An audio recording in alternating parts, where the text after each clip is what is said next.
Hey guys, welcome back to another video. My name is Dylan and I'm here to prepare you for the SATs papers that are upcoming, and in today's video we're going to take a look at how to answer those cloud reasoning problems. You might be thinking, what on earth is a cloud reasoning problem? Or you might be thinking, thank goodness, those pesky reasoning. Well, let me show you what I mean. It's these questions here. They come up every single year in the SATs test. It could be in paper 1 reasoning, it could be in paper 2 reasoning, sometimes it's in both. So you get 1 or 2 every year. But these are really tricky because you kind of have to know the mark scheme.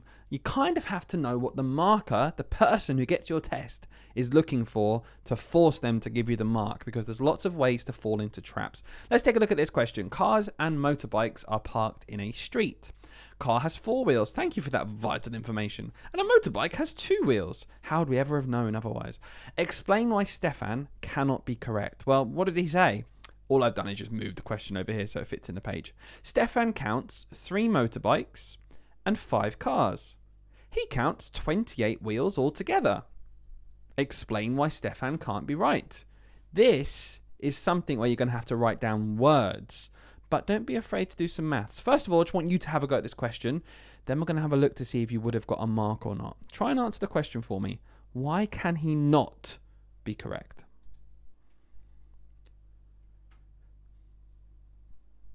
So for this one, I'm going to do something different. I'm not going to model the answer right now. I want you to see what answer you've got in front of you, and then we're going to go straight to the mark scheme. For these questions, it's vital that you see what does the marker get in front of them to decide whether to give you a mark or not. And this is what they see. Award 1 mark for a correct explanation that demonstrates why Stefan's total number of wheels is incorrect. That's simple. And here's an example of how you might do that. So you might do some maths. Here's the first thing. Don't be scared to do some maths in these bubbles. You don't have to just put words. We can see here a demonstration of 5 cars multiplied by 4 wheels would be 20. 3 motorbikes multiplied by 2 wheels would be 6. 20 plus 6 is 26, not 28. This would get you a mark. Same here, we can see 20 and 6, as long as we see evidence that you've done 5 times 4 and 3 times 2. This is going to get you the mark. Okay, so if you do some maths and get 26, you have then proven that Stefan was wrong. You've not just said Stefan's wrong because that's why. That's a weak answer. So this is what the mark scheme sees, right? It's quite a lot of words, isn't it, for just a 1 mark question? Yeah, well, guess what? It also has this. Or uses 3 motorbikes and the total of 28 wheels to show the number of cars cannot be 5. So instead of going wheels on the motorbike, wheels on the car doesn't equal 28, you can work backwards. 3 motorbikes would have 6 wheels, which leaves 22. So in this case, the maths is we have done 28, take away 6, because we know there should be 6 wheels on the motorbike. That's 22. That doesn't go into 4. And we can see here, 22 divided by 4 is 5.5. It's not exactly 5.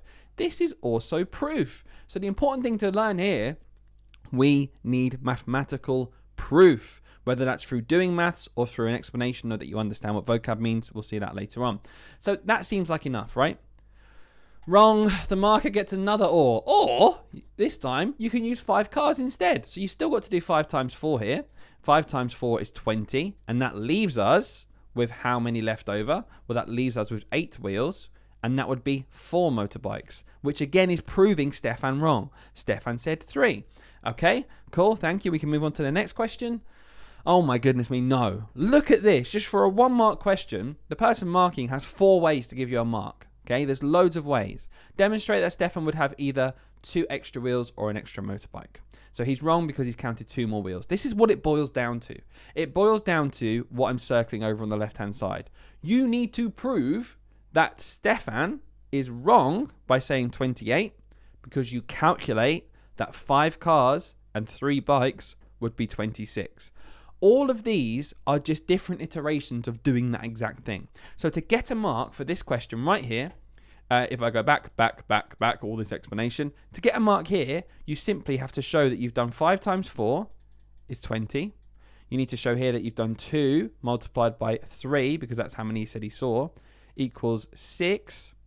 And this means if we add them up, we have proven that Stefan, his calculation should have been 26, therefore 28 is wrong.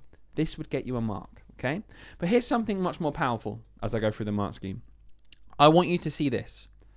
What does not get you a mark? And this is, again, explicitly written on the mark scheme. So if you know this, you're going to avoid it.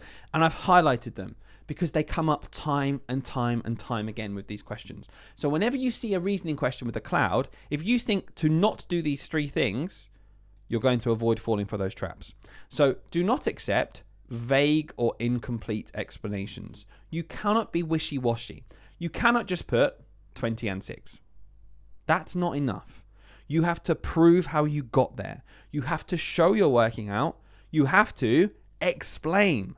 This is a reasoning question. If you don't explain how you got there or show you're working out as how you got there, you're not going to get the mark. So you can see here, because 3 motorbikes is 6 wheels. Okay, that's true, but you've not just taken that extra step to explain why this proves Stefan wrong. Can you see what I mean? You need to do some maths and then show that it's wrong. Do all of the question and then make that comparison. Okay, so you got to 26. This is not 28. Stefan is wrong. Do not be vague, do not be incomplete. Put all of your working out down, all of your explanation. The next way you're going to not get a mark is to restate the question. This is probably the most common way that people get these questions wrong. They simply just put the question into new wording that's not doing any explanations. For example, 3 motorbikes and 5 cars does not equal 28. Well, we know that because the question said, explain why Stefan is wrong. The fact that Stefan is wrong is not new information. The question tells us that. The new information has to come from you proving it. So don't just put the question into new wording. That's not going to get you a mark either. And finally, do not accept any explanations where there's incorrect maths or incorrect information. That's pretty obvious. If you're doing an explanation where you say, well, it can't be right because look, 20 wheels, that doesn't work out because 5 multiplied by 5 is 25. That's 25 wheels on a car. No, there are not 5 wheels per car. So anything you do wrong mathematical wise, because they expect you to do some math still in these questions, not just write down words always. If you get anything wrong mathematically wise, they'll say, nope, they don't have an understanding of the question. That's wrong. So they're the 3 ways of getting questions wrong. Don't be vague or incomplete. Don't restate the question and don't get any maths wrong. Simple as that, right? So here's Jack. He's a common theme in these questions. A new question from last year. I multiplied a whole number by 3. My answer was 32. Don't be vague and incomplete. Okay? Don't restate the question and don't get any maths wrong. Can you get a mark here? Have a go, then we'll go through what the mark scheme says.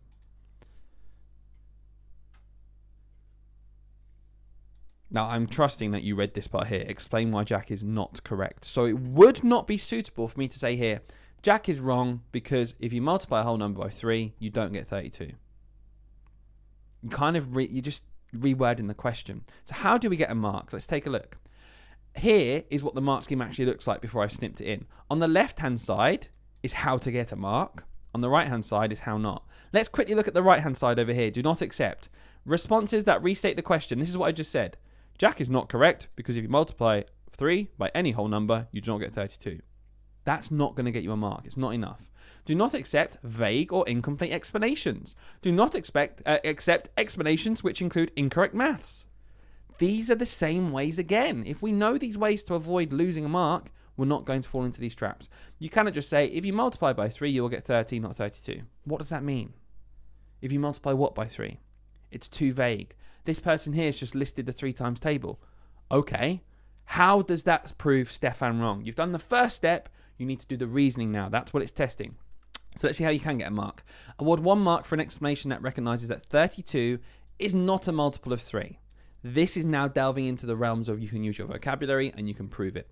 32 is not in the 3 times table. That is taking it one step further than this person who just listed the 3 times table. Okay? That's going one step further. 32 divided by 3 equals 10 remainder 2 or 10.66. Again, you can then go on to say which are not whole numbers. But either way, this maths here, you have now proven that Stefan must be incorrect. You have shown using maths or using vocabulary that you know 32 is not in the 3 times table. That's one step further. I'm going to keep saying it. Go one step further. Have a complete answer. If you counted multiples of 3 from 0, you won't get to 32. Now, can you see the link between this answer and this answer? You might say, well, they both mean the same thing. This person's just listed the 3 times table. No, this person's going to get a mark on the left because they have explicitly said you won't get 32 in the 3 times table. Okay? So this here is a multiplication trick for the 3 times table. If you add up the digits in a number, if it's in the 3 times table, the answer will be a multiple of 3. In this case, it's 5, so it's not. Or For a description that includes one or both of the multiples of 3 either side of 32. So you could, again, use your 3 times table to say, well, 32 is not in the 3 times table because 10 times 3 is 30 and 11 times 3 is 33. So anything in the middle is not in the 3 times table. That's how you can get a mark. Be really clear. Did you get a mark for that one? Or did you fall in for a trap here? So you're always thinking, okay, I'm going to do some maths, but then I'm going to make that link to explain and get the mark. Let's try another one. Jack's back. Okay, he gets a bit confused, bless him. When you square a prime number, the answer only has 2 factors. And the point I want to make with this question now, you do have to have a good knowledge of vocabulary when it comes to this, because these questions can draw upon anything. Here in this case, it's prime numbers, it's factors. Previously, it could be something else. It was just basically place value and times tables. In the future, you're going to see it can go into angles and geometry and shape. So that's a base level you need to know. Watch our other videos to help you with that. But assuming we know what a prime number is, and assuming we know what squaring is, if you don't, go and look it up and then have a go. I want you to pause this question and explain why Jack is not correct. You cannot just say, Jack's wrong. Guys, go one step further. Prove that Jack's wrong. That's all I'm going to say to you. Have a go at this question. We'll go through the mark scheme afterwards. So for this one, I'm going to have a quick look here in the cloud bubble to demonstrate what you should be thinking. So I want to prove Jack's wrong. So I know that when I square a prime number, the answer does not only have 2 factors. Why do I know that? Because it says here, explain why Jack is not correct. We are told he's wrong. So I want to prove it now. You should be doing some maths at this point and saying, okay, can I think of a prime number and square it? So let's just say 5. 5 is a prime number because I know a prime number has just 2 factors, 1 and itself. So let's now square the prime number. So I'm proving Jack's right or wrong. 5 squared. Well, I know 5 squared is 5 times 5.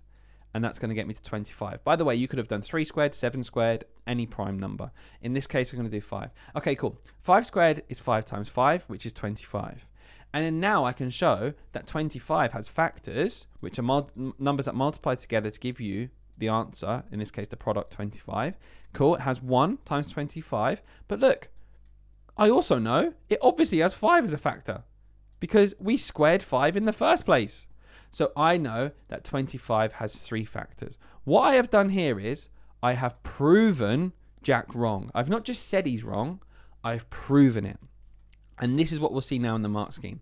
You can see down straight into the bottom, I'm going to go to the or here. Go to the bottom bit first. This is what we did. To me, this is the easier way to get a mark. Okay?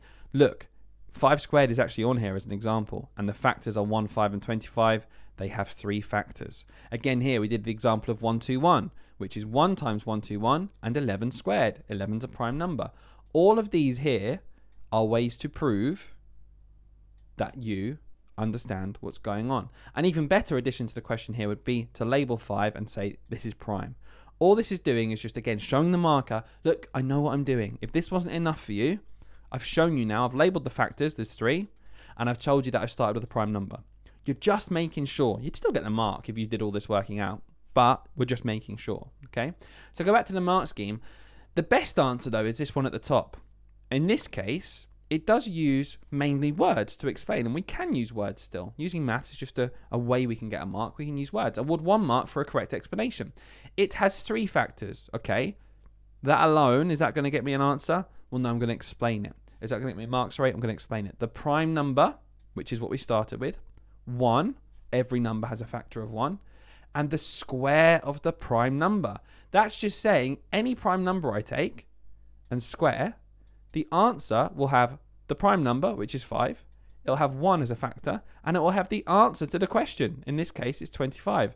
That's not a 0. I'm just circling where the answer would be. So this statement has just proven, using words and explanation, that we're going to have the prime number, 1, and the answer. They're always going to have 3 factors. That is proving him wrong. Do not accept vague or incomplete answers, as always. Do not accept, I keep saying do not explain. I'm explaining. I'm going to explain. Do not accept explanations which include incorrect maths. Okay? Simple as that. Or incorrect information. That's irrelevant.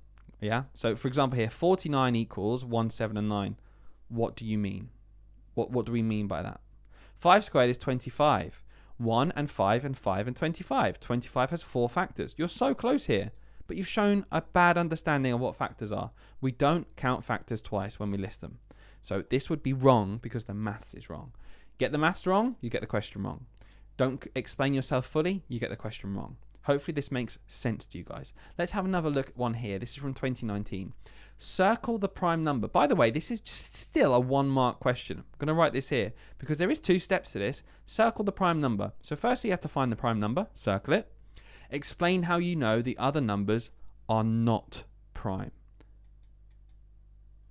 Well, we know what a prime number is, don't we? A prime number has 2 factors. Can you prove the other 2 don't just have 2 factors? That's going to get you the mark. Have a go, then we'll look at the mark scheme.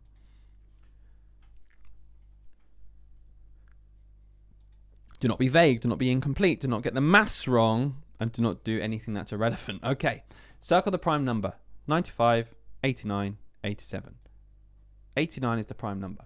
Now, if we stopped there, you might be thinking, well, I've done some maths. It's only 1 mark. I'm going to get 1 mark. Quick sneak peek. You do not get a mark right here for circling 89 alone. You had a quick sneak peek at the mark scheme there. Let's take a look back here very quickly. One key thing that I want to explain is to look at this here. Explain how you know the other numbers. The other numbers. The other numbers. Why am I underlining the S? Because it's plural. To get a mark here, you have to do 2 extra things. This is 3 steps for 1 mark. You have to circle the prime number. You have to explain why 95 is not prime. And you have to explain why 87 is not prime. Look at this in the mark scheme. Award 1 mark for a correct explanation of why 95 and it's in capital letters and bold, 87 are not prime. This is saying to the marker, if they only explain why 95 is prime, not prime, they're not going to get the mark. They have to do both. So, how can we explain this? Remember, we have to show it with maths or explain it with words and reasoning. 95. I would say for 95, not prime. And I would just write this down. There's no harm in writing down a few extra words. Not prime because, and I would say, well, look, it ends in a 5. So ends in a 5. The last digit is a 5. And 5 times table, I'd be thinking straight away, I know this. The 5 times table ends in 0 or 5. Now, do you think that would be correct for that part? Is that enough detail? Let's take a look at what the mark scheme says. 95 is divisible by 5 because every number in the 5 times table ends in 5 or 0. That's enough. What I've put there is enough to prove 95 is not prime because I've given a times table rule. So you do have to have previous knowledge for these questions. It's really important. So I'm going to assume you've got all that previous knowledge, and this is actually how to play the mark scheme and get the right mark. But if I finished here, if I circled the prime number and I wrote why 95 is not prime, I would still get a 0 because I've not explained how I know the other numbers are prime. So 87. Okay, how do I know that's prime? Let's go to the mark scheme this time. 87 is divisible by 3 and or 29. This is proving it. Okay, this is enough because what we're doing here by saying this fact that 87 is divisible by 3 and we've got here 95 is divisible by 5 obviously, but we've done that bit. That's enough to prove to the mark scheme, to prove to the person marking rather, that you understand. To prove Jack wrong, you've got to show divisibility. You've got to show that you know what a prime number is, 1 and itself. So 87 can't be prime because I know it's divisible by 3 and 29, which are extra factors. Again here, 87 is in the 3 times table and 95 is in the 5 times table. At the crux, that is enough. The reason why this is enough is because it's proving you understand what a prime number is, and it's proving that you know extra factors make a number not prime, and the maths is correct. That's really important. For example here, 3 times 27 equals 87. That is incorrect maths. It's 3 times 29. So if you decide to go into extra detail and be like, yeah, I know it's in the 3 times table, I'm going to prove it. So instead of just saying it's in the 3 times table, which would get you a mark, by the way, I'm going to prove it and do 3 times 27 equals 87. You would lose the mark. Don't try and be too clever. Only put maths in you're really confident with that backs up your point. Otherwise, the mark scheme will say to the person marking it, nah, they don't get it. They don't get it. Don't give them a mark. It's tricky. I'm not going to read anything for this one. I want you to have a go. You know now what not to do, and you know how to prove it. Can you use maths or vocabulary or explanation to prove you know Kirsty is wrong?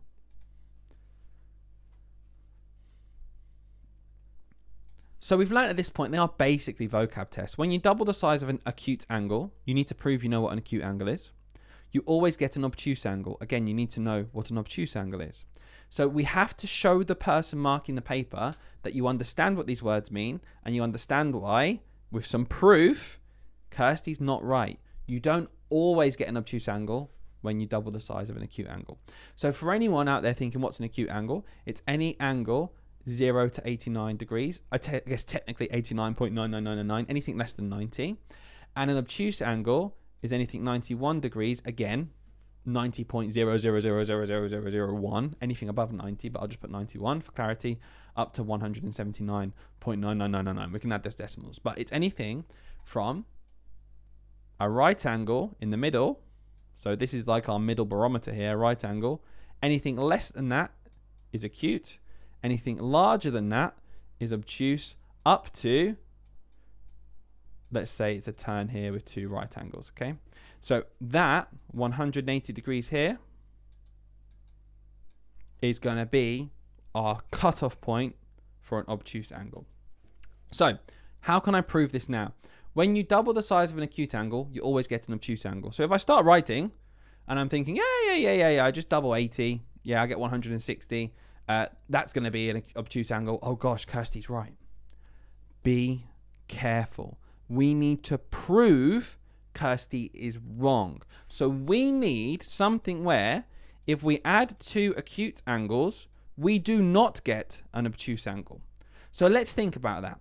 We want the answer to not be obtuse. So we want the answer to be less than 90. So let's say the answer here could be 80 degrees. That would be, in brackets down here, and I'm going to label it acute. So let's work backwards. Let's prove her wrong. We already know here the answer is 80. If I can think of 2 acute angles that add up to give me 80, I've proven her wrong. Well, that's really easy. Even if I just half 80, I get 40 and 40. I'm going to be clever. I'm going to do 50 and 30. So I know, again, I'm going to just label them so the person marking knows exactly what I'm doing. I've got 50 degrees. I know that's acute person marking. I've got 30 degrees. I know that's acute person marking. And by the way, it makes 80 degrees, which I know is acute. This has proven her wrong. Let's see what the mark scheme actually says. An explanation that includes a correct counterexample. This is what I'm saying. If you can prove it using an example and go against what she said, which is what we did here, that's going to get you the mark. When you double 10 degrees, it's not obtuse. Yeah, 10 plus 10 is 20. All of those are acute. 2 times 27 is 54. Same thing. If we double 27, we get 2 of them. 2 acute angles still equals an acute angle. Again here, this is really interesting. It uses the right angle. 2 lots of 45, acute. It doesn't equal an acute angle, but it does equal a right angle, which we've just said and we've proven we know a right angle is not obtuse. Obtuse is larger than a right angle. Or an explanation that demonstrates where the statement in the question is not correct. For example, here, this is more like a written explanation. So we've got maths up here, we've got written explanation down here. Both of these are fine. I like using maths counterexamples when it's possible because you cannot argue with pure quality maths. So if you're really confident, go for that. Again, do not accept vague or incomplete. Sometimes it'll be acute. What do you mean? You're just restating the question almost, aren't you? We know it sometimes. I know it'll be acute sometimes. You're asking me to prove why that's going to be the case. It's wishy-washy. These are not solid examples where we've shown some maths and we've reasoned well. Do not expect explanations which include incorrect maths. Guys, it's been the same 3 things for do not accept. All of the traps have been the same. Don't be vague or incomplete. Do not do wrong maths, anything that's incorrect, and do not just restate the question in a different way. None of that is reasoning. None of that is proof. You need proof. You need to explain. So it's your turn. I want you to leave me a comment down below. I want you to like the video, subscribe, because we're going to do loads more in the future. Can you prove Jack is not correct? Don't just say Jack's not correct. That's not enough. I don't like it. Okay? What I want you to do is to tell me, what do you think will get a mark? Let me know in the comments below, guys. I'll see you next time.